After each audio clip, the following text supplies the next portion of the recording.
আপনি দুনিয়াতে আল্লাহ তাআলার বিধান কখনো বাস্তবায়িত করার প্রচেষ্টা চালান নাই, আল্লাহ তাআলার আইনকে দুনিয়াতে বাস্তবায়িত করার চেষ্টা করেন নাই। আপনার পক্ষে কখনো সম্ভব না। যখন আল্লাহ তাআলা আপনারে প্রশ্ন করবে, আল্লাহ তাআলার পক্ষ থেকে ফেরেশতা আপনাকে প্রশ্ন করবে তোমার দিন কি ছিল, তোমার সংবিধানটা কি ছিল, ওই দিন কখনো এই প্রশ্নের আনসার দেওয়া সম্ভব না যে আমার সংবিধানটা ছিল হচ্ছে দিন ইসলাম। এই প্রশ্নের উত্তর সেদিন কখনো দেওয়া সম্ভব হবে না।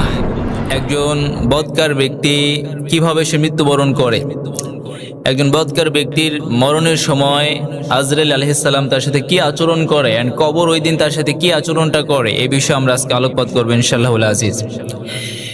একজন বদকার ব্যক্তি যখন তার মৃত্যুর সময় চলে আসে, ফার্স্ট টাইম একটা ভয়ঙ্কর ফেরেশতা, যার চেহারার আকৃতি খুবই ভয়ঙ্কর, একজন মানুষকে দেখতে যতটা ভয়ঙ্কর দেখাতে পারে এরকম একটা ভয়ঙ্কর আকৃতির একজন ফেরেশতা, সে চুলের তৈরি একটা কাপড় নিয়ে এই ব্যক্তির কাছে চলে আসে এবং তার শিয়রের পাশে বসে যায়, যতক্ষণ না মালাকুল মাউত আজরাইল আলাইহিস সালাম তার রূহটা বের না করে ততক্ষণ পর্যন্ত এই ব্যক্তি, এই ফেরেশতা তার শিয়রের পাশে বসে থাকে।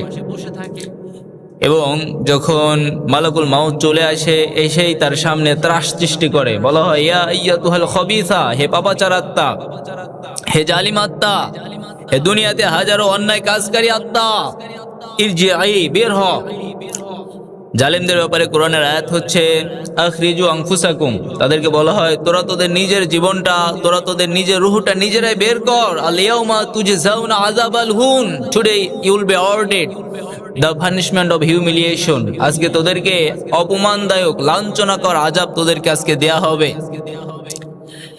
এবার মালাকুল মাউত যখন তাদেরকে বলে থাকে যে তোরা তোদের জীবনটা বের কর, নরমালি তারা বের করে না, তাদের এই রূহটা শরীরের বিভিন্ন অঙ্গে প্রত্যঙ্গে পালাতে থাকে।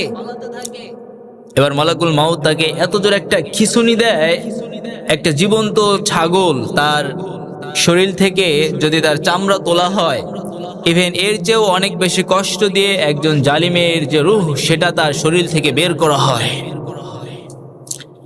এবার মালাকুল মাউত তার ওই রূহটা তাৎক্ষণিকভাবে ওই যে তার মাথার শিয়রের পাশে বসা আছে যে ভয়ঙ্কর ফেরেশতা, তার হাতে তুলে দেয় এবং সে তার এই রূহটাকে নিয়ে সপ্তম আসমানের দিকে রওনা শুরু হয়। কিন্তু প্রথম আসমানে তাকে বাধা প্রদান করা হয়, বলা হয় এই রূহটা কার? সে বলতে থাকে দুনিয়াতে অমুকের ছেলে, অমুকের রূহ।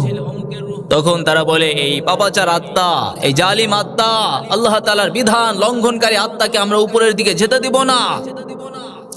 তখন আল্লাহ তাআলার পক্ষ থেকে আদেশ করা হয় এই পাপাচারী আত্মার যে রূহ সেটাকে তুমি দুনিয়াতে তার দেহে নিক্ষেপ করো এবং তার যে আমলনামা সেটা সিজ্জিনে লিখে রাখো।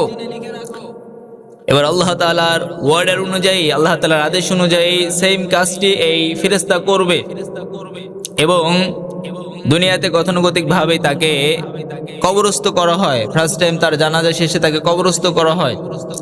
যখন তাকে কবরস্থ করা হয় তখনই শুরু হয় তার জীবনের প্রথম ধাপ, তার জীবনের প্রথম ঘাঁটি। এবার তাকে প্রশ্ন করা হয় মার রব্বুক, তোমার রব কি? তার আনসার হয় লা আদরি, আমি জানি না। ওমান দীনুক, তোমার দিন কি? বলে লা আদরি, আমি জানি না। ওমান নাবিউক, তোমার নবী কে? সে বলবে লা আদরি, আমি জানি না। এখানে একটা বিষয় উল্লেখ্য, দুনিয়াতে আমরা অনেকেই চিন্তা করি যে এই তিনটা প্রশ্নের উত্তর তো একেবারে সহজ, এই তিনটা প্রশ্নের উত্তর দেয়া তো একেবারে ইজি একটা বিষয়, ধরার সাথে সাথে বলে দিব না। এই প্রশ্নের আনসার মূলত নির্ভর করবে আমাদের আমলের উপরে। দুনিয়াতে যদি কেউ আল্লাহ নবী সাল্লাল্লাহু আলাইহি সাল্লামকে তার জীবনের আদর্শ হিসেবে গ্রহণ করে, তার রাজনৈতিক জীবনে, তার পারিবারিক জীবনে, সামাজিক জীবনে প্রত্যেকটা ক্ষেত্রে বিশ্বনবীর আদর্শকে প্রমোট করার চেষ্টা করে, তার জীবনে বাস্তবায়িত করার চেষ্টা করে, তবেই কেবল এই ব্যক্তি সেদিন যখন তাকে প্রশ্ন করা হবে আমার নাবী, তোমার নবী কে ছিল, তখনই কেবল সে তার উত্তর নবী সাল্লাল্লাহু আলাইহি সাল্লামের নাম তখন সে নিতে পারবে, অন্যথায় সম্ভব না। যদি আমরা আল্লাহ তাআলার দেয়া ইসলামকে দুনিয়াতে কায়েম করার চেষ্টা না করি, আমরা কখনো এই প্রশ্নের উত্তর দিতে পারবো না যে আমার রব ছিল আল্লাহ, যদি আল্লাহ তাআলার আইনকে, আল্লাহ তাআলার যে বিধান সেটা আমরা দুনিয়াতে বাস্তবায়িত করার জন্য চেষ্টা না করি। একজন ব্যক্তি যখন এই প্রশ্নের উত্তর দিতে পারবে না, তাৎক্ষণিকভাবেই আল্লাহ তাআলার পক্ষ থেকে আহ্বান করা হবে এই ব্যক্তির কবরে জাহান্নামের বিছানা বিছিয়ে দেওয়া হোক। শুধু তাই নয়, জাহান্নামের সাথে তার কবরে একটা লিঙ্ক তৈরি করে দেয়া হোক, যাতে করে সে কবরের কিছুটা আযাব কিয়ামতের আগ পর্যন্ত কিছুটা হলেও সে উপভোগ করতে পারে। শুধু তাই নয়, বুখারীর হাদিস, নবী সাল্লাল্লাহু আলাইহি ওয়াসাল্লাম বলেন, ওয়ায়ুদরাবু বিমাতারিক মিন হাদিদিন দরবা। আল্লাহ তাআলার পক্ষ থেকে আদেশ করা হবে তাকে একটা লোহার তৈরি হ্যামার দিয়ে আঘাত করার জন্য, এবং এই আঘাতের আওয়াজ এবং এই আঘাতের জন্য সে এত জোরে আওয়াজ করতে থাকবে, ফায়াসিহু সাইহাতান, অনেক জোরে জোরে চিৎকার করতে থাকবে। আর এই চিৎকারের আওয়াজ দুনিয়াতে যা কিছু আছে সবকিছুই শুনতে পায়। ওয়া ইয়াসমাউহা মায়ালিহি গায়রা সাকালাইনি, দুনিয়াতে যা কিছু আছে সবকিছুই শুনতে পায় না শুধু মানুষ এবং জিন জাতি। এর রিজনটা হচ্ছে, মানুষ এবং জিন জাতি যদি এটা শুনতে পারতো তাহলে নরমালি মানুষ তার কাছের মানুষগুলোকে, অর্থাৎ মা বাবা কাছের মানুষগুলোকে কবর দিত না। তার কানের মধ্যে শুধু ভেসে আসতো ওই যে জাহান্নামের আযাব, ওই যে কবরের আযাবের আওয়াজ, ওই সাউন্ড তার কানের মধ্যে ভেসে আসতো। আর এর জন্য সে তার মা বাবা কাছের মানুষগুলোকে কখনোই কবর দিত না। এই জন্য আল্লাহ তাআলার বিধান, নবী সাল্লাল্লাহু আলাইহি ওয়াসাল্লাম বলেন, মানুষ এবং জিন জাতি এই কবরের আযাবের আওয়াজ এটা কখনো শুনতে পাবে না। নবী সাল্লাল্লাহু আলাইহি ওয়াসাল্লামের আরেকটি হাদিস, একজন মানুষ যদি কবরের মধ্যে এই প্রশ্নের উত্তর দিতে না পারে তাহলে আল্লাহ তাআলা মাটিকে বলে, মাটি চাপ দাও। মাটি এবার তার ডান পাশ থেকে এত জোরে চাপ দেয়, তার ডান পাশের হাড়গুলি বাম পাশে চলে আসে, বাম পাশের হাড়গুলি এবার ডান সাইডে চলে আসে। আল্লাহ ডাক দিয়ে বলে, এই মাটি সারা জীবন কিয়ামতের আগ পর্যন্ত এই ব্যক্তিরে তুই চাপ দিতে থাকবি, কিয়ামতের আগ পর্যন্ত এই ব্যক্তিকে চাপ দিতে থাকবি। দুনিয়াতে এই ব্যক্তি আমার বিধানকে লঙ্ঘন করেছে, আমার নবীর জীবনী, আমার নবীর আদর্শকে সে বাস্তবায়িত করার জন্য সে কখনো প্রচেষ্টা করে নাই, বরং বিশ্বনবীর বাধ্যবাধকতা না হয় বিশ্বনবীর আদর্শকে দুনিয়াতে মাটির সাথে মিশিয়ে দিতে চেয়েছে। বিশ্বনবীর আদর্শকে এই ব্যক্তি দুনিয়াতে মাটির সাথে মিশিয়ে দিতে চেয়েছে, ইসলামকে ফু দিয়ে মাটির সাথে মিশিয়ে দিতে চেয়েছে। সুতরাং মাটি, তোকে আমি আদেশ দিয়ে দিলাম, কিয়ামতের আগ পর্যন্ত এই ব্যক্তিকে তুই চাপ দিতে থাকবি।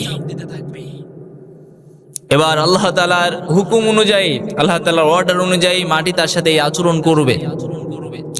প্রিয় ভাইরা, মূলত আমি যে মেসেজ আপনাদেরকে দিতে চাচ্ছি সেটা হচ্ছে, নবী সাল্লাল্লাহু আলাইহি ওয়াসাল্লামের মেসেজ হচ্ছে মৃত্যুর ব্যাপারে, বিশ্বনবীর বার্তা হচ্ছে remember dash more and more, তোমরা মৃত্যুকে বেশি বেশি স্মরণ করো।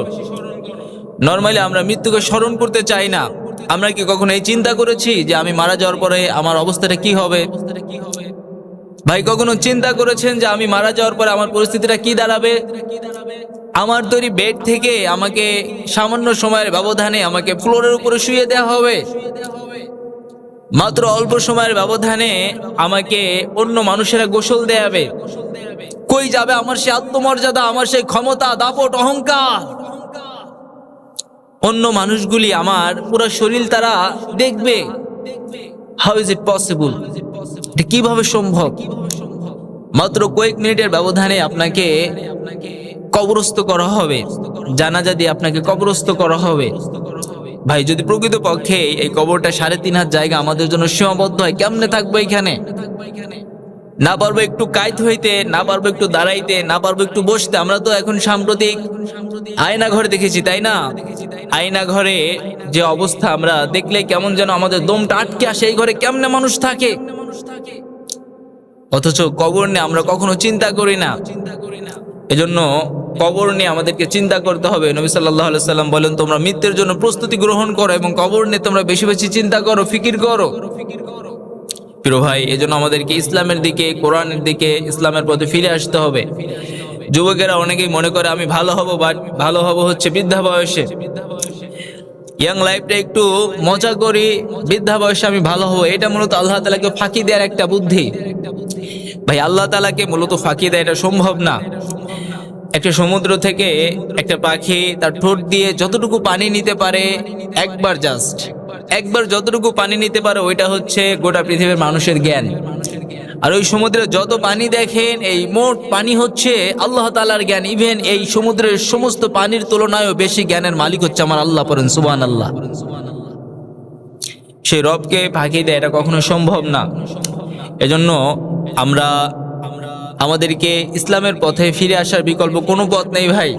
যদি আমরা আখেরাতে শান্তি পেতে চাই এবং দুনিয়াতেও যদি আমরা সফল হতে চাই, তাহলে আল্লাহ তাআলার পথে, কোরআনের পথে, ইসলামের পথে ফিরে আসার বিকল্প কোনো পথ নেই।